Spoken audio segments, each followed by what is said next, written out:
Гүлханым тамағын дайындаймыз. Ол үшін бізге ең алдымен қамыр илеп алу керек. 2 стакан суға 1 жұмыртқа және кішкене тұз қосып, ұн қосып қамыр илейміз.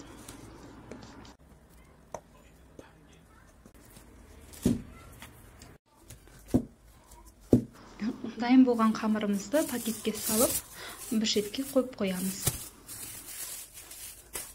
Енді салмасын дайындаймыз. Ол үшін бізге фарш және пияз керек. Пиязды майдалап қолмен турауға болады, немесе мен сияқты осылай блендермен майдалап турап алуға да болады. Осылай пиязымызды турап аламыз.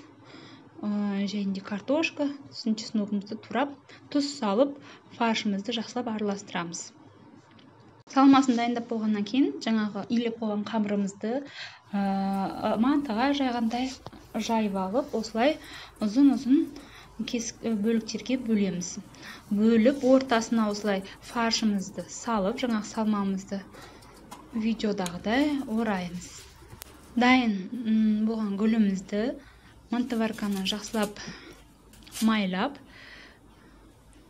саламыз. 40 минут оттап пісіріп аламыз, ас болсын.